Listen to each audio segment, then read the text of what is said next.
ప్రభువైన యేసు భూలోకాన్ని కరుదించటము మానవ చరిత్రలోనే అత్యున్నతమైనటువంటి సంఘటనగాను, మహోన్నతమైనటువంటి కార్యక్రమంగాను పరిగణింపబడుతుంది. ఆయన భూలోకానికి అవతరించడం ద్వారా, తదుపరి శిలువపై తన ప్రాణాలు బలిగా అర్పించడం ద్వారా మానవులమైనటువంటి మనకి గొప్ప రక్షణను అందుబాటులోకి తీసుకొచ్చాడు. ఆయన పరలోకమందు ఉన్నటువంటి తండ్రి యొక్క చిత్తానికి లోబడి సంపూర్ణ మానవుడిగా ఈ లోకంలో రక్తమాంసం ధరించుకుని మన వంటి వారి వలె జీవించాడు.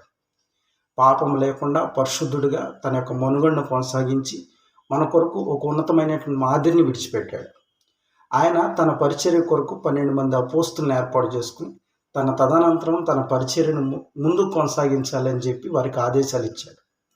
అది మాత్రమే కాకుండా ఆయన తన రక్తం ద్వారా ఏర్పాటు చేసుకున్నటువంటి ఆత్మ సంబంధమైనటువంటి శరీరం అనగా సంఘమును ఏర్పాటు చేసి లోకంలో ఉన్నటువంటి వారందరినీ కూడా ఆ సంఘము రూపంలో ప్రత్యేకపరుచుకుని వారు ఒక ఉన్నతమైనటువంటి జీవితాన్ని జీవించాలి అనేటువంటి ఆదేశాలను వారికి అందజేశాడు.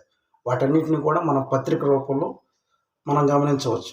ఆ తదుపరి ఆయన సంఘంగా మనం లేకుండా మనం ప్రభు అయినటువంటి యేసుక్రీస్తు వారి యొక్క బోధనకు లోబడుతున్నాం అన్నటువంటి ఆలోచన కలిగి ఉండడం అవివేకంగా పరిగణింపబడుతుంది. ఆయన సంఘంలో మనం జీవించకుండా ఈ లోకంలో మనకున్నటువంటి ప్రభు యొక్క పనిని మనం కొనసాగించడానికి అవకాశం లేదు. అలా కొనసాగిస్తున్నాం అని అనుకోవడానికి కూడా ఏమాత్రం కూడా అవకాశం లేదు. కాబట్టి ప్రభు అయినటువంటి యేసుక్రీస్తు వారు భూలోకానికి ఎందుకు వచ్చినట్లు అనేటువంటి ప్రశ్నను కనుక మనం సంధించుకుంటే దానికి పరిశుద్ధ గ్రంథం అనగా క్రొత్త నిబంధన మనకి సంపూర్ణంగా దేవుని యొక్క ఉన్నతమైనటువంటి సంకల్పం, క్రీస్తునందు దేవుడు ఏదైతే ఏర్పాటు చేశాడో ఆ సంకల్పాన్ని అంతటినీ కూడా కంప్లీట్గా రివీల్ చేస్తుంది. ఈరోజు క్రైస్తవుడిగా కొనసాగాలి అంటే మనము ఆ క్రొత్త నిబంధనను మనం వెంబడించాల్సినటువంటి వారమే.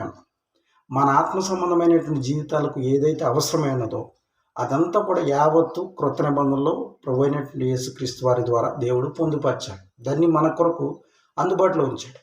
కాబట్టి ప్రభు అయినటువంటి యేసుక్రీస్తు వారు భూలోకానికి ఎందుకు వచ్చినట్లు అనేటువంటి అంశానికి తగినటువంటి రీతిలో యావత్తు కూడా మన కొరకు అందుబాటులో ఉంది కనుక దాన్ని చదవడం ద్వారా, వినటం ద్వారా, దాన్ని నిత్యము పరిశీలన చేయడం ద్వారా దేవుని యొక్క చిత్తాన్ని మన సంబంధమైన జీవితాల్లో సంపూర్ణంగా గుర్తించగలుగుతాం.